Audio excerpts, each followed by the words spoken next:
उत्तराखंड के बहुचर्चित अंकिता भंडारी हत्याकांड मामले में अपर जिला और सत्र न्यायाधीश की अदालत ने शुक्रवार को अपना फैसला सुना दिया। अदालत ने तीनों हत्या आरोपियों को आईपीसी की धारा 302 यानी कि हत्या में कठोरतम आजीवन कारावास की सजा सुना दी। लेकिन इस मामले में सजा तक पहुंचने तक जांच की जो रिपोर्ट सामने आई वो अपने आप में चौंकाने वाली है।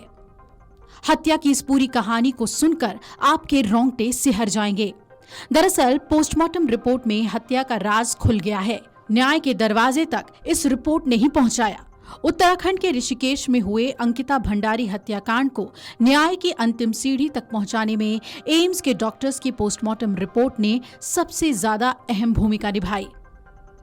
अंकिता भंडारी किसी दुर्घटना के चलते नहर में नहीं गिरी थी, बल्कि उसे नहर में फेंका गया था।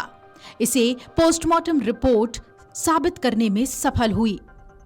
सडन एस्केलेशन ऑफ बॉडी यानी एक झटके में पानी में गिरना, इस थ्योरी को बचाव पक्ष ने गिराने की पूरी कोशिश की, लेकिन विशेषज्ञ डॉक्टर्स और क्राइम सीन के दोहराव में सामने आए तथ्यों से उसके तर्क कोर्ट में नहीं टिक पाए।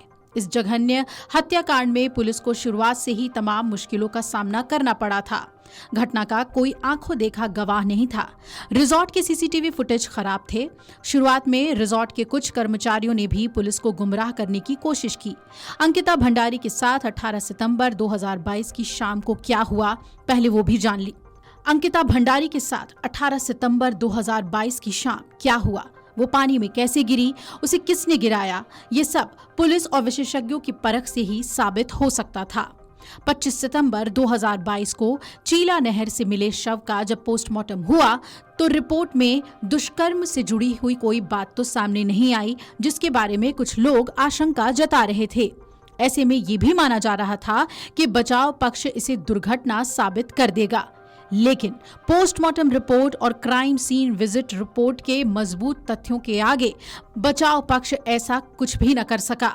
अभियोजन की ओर से इस मामले में 1991 के जवाहरलाल बनाम ओडिशा राज्य के केस की दलील पेश की गई और कहा गया कि अदालत को स्वयं को संतुष्ट करना होगा कि साक्ष्य की श्रृंखला में अलग अलग परिस्थितियों को स्पष्ट रूप से स्थापित किया जाना चाहिए। घटना की पूरी सीक्वेंसिंग ऐसे होनी चाहिए जिससे अभियुक्त की निर्दोषता की उचित संभावना को खारिज किया जा सके। ऐसे में कोर्ट ने postmortem report, crime scene visit report और मृतका के शरीर पर चोटों के आधार पर उसे एक झटके में पानी से गिरना ही सही पाया।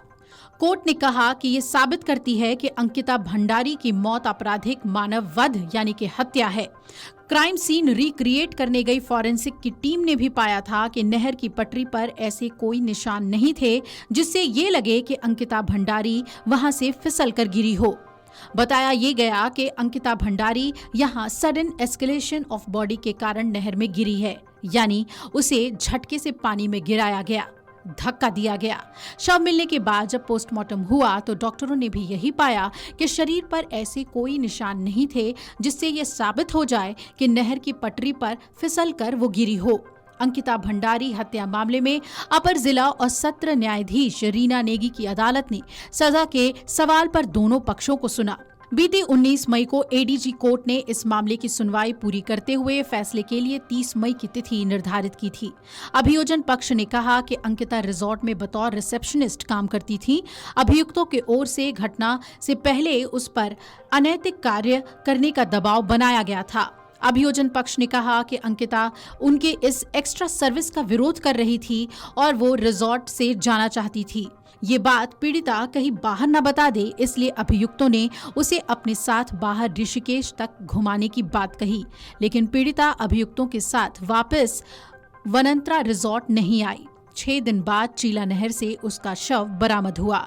अदालत ने इस पर कहा कि अभियुक्तों ने पीड़िता की हत्या जानबूझकर की। सभी तथ्यों और परिस्थितियों को देखते हुए तीनों को दोषी करार दिया गया। जैसे ही न्यायालय ने अंकिता के हत्यारों को आजीवन कारावास की सजा सुनाई, मां की पथराई आंखों से दर्द का दरिया बह निकला।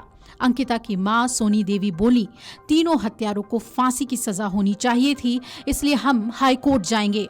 दोपहर करीब 2:45 बजे अंकिता के पिता वीरेंद्र सिंह और मां सोनी देवी कोर्ट से बाहर आए और मीडिया से बात करते हुए सोनी देवी ने साफ शब्दों में कहा कि हत्यारों को मिली सजा से संतुष्ट तो नहीं हूं, लेकिन मेरी बेटी की आत्मा को आज थोड़ी शांति जरूर मिली होगी।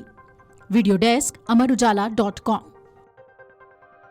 अगर आप ये वीडियो YouTube पर देख रहे हैं तो हमारे चैनल को सब्सक्राइब कर बेल आइकन दबाएं और Facebook पर देख रहे हैं तो हमारे पेज को लाइक करें।